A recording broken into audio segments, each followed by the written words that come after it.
Ok, pessoal, terceiro período noturno.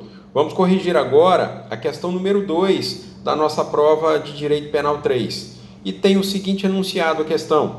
O crime de homicídio, artigo 121 do Código Penal, é classificado doutrinariamente como um crime. Eu tenho 4 alternativas aí tratando de classificação doutrinária de crimes.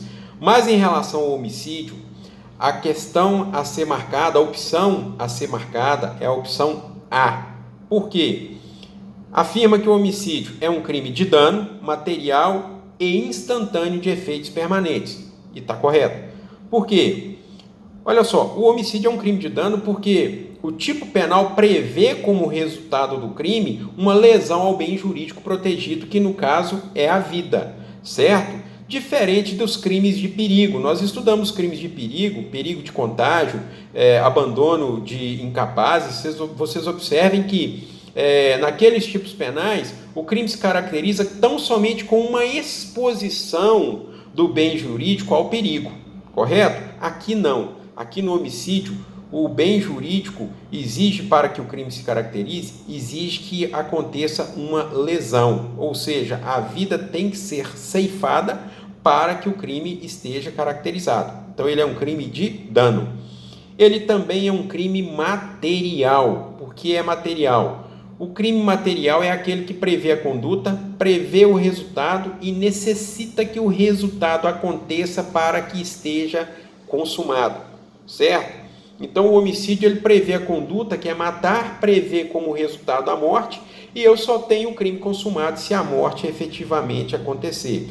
Diferente do crime formal. O crime formal é aquele que prevê conduta, prevê o resultado, mas não necessita que o resultado aconteça para que ele venha se consumar. A doutrina também o chama de crime de consumação antecipada, como é o caso, por exemplo, da extorsão mediante sequestro, que prevê sequestrar alguém com o fim de obter indevida vantagem como condição ou preço do resgate. Está lá no artigo 159. Então quer dizer que quando o sequestrador ele sequestra a pessoa, exige como condição da libertação dessa pessoa alguma vantagem de natureza patrimonial, se ele receber ou não essa vantagem, o crime já está consumado. Por quê? Porque é um crime formal. Ele prevê conduta, prevê resultado, mas ele não exige que o resultado aconteça para que ele esteja consumado. O homicídio não. O homicídio é material. Prevê conduta, prevê resultado e necessita que o resultado aconteça, que no caso é a morte, para que ele esteja consumado. E por que o homicídio é um crime instantâneo de efeitos permanentes? Não confundir crime instantâneo de efeitos permanentes com um crime permanente. O crime permanente é aquele em que a conduta se prolonga pelo tempo.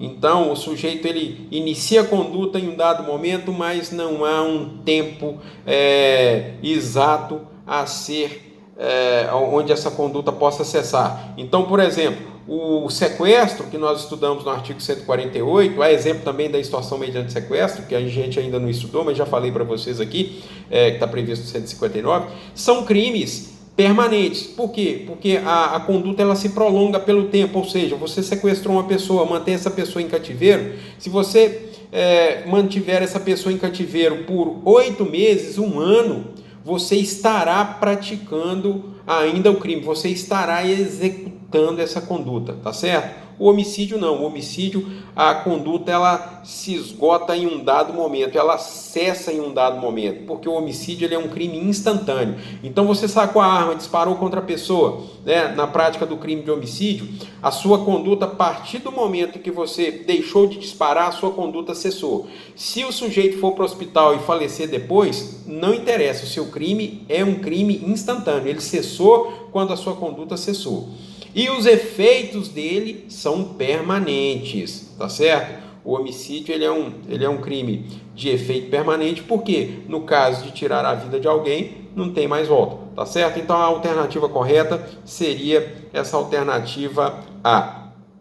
A alternativa B, que trata crime vago. O que é o crime vago? O crime vago, na classificação doutrinária dos crimes, se refere àquele crime onde o sujeito passivo não tem personalidade jurídica, como são os crimes contra a saúde pública, crimes, dirigir sem habilitação, portar arma de fogo, são crimes vagos. Por quê? Quem é o sujeito passivo? A coletividade, tá certo? No nosso caso, Não, o homicídio não é um crime vago. Permanente, acabei de falar para vocês, e multitudinário, aquele praticado, né, em multidão, não necessariamente isso.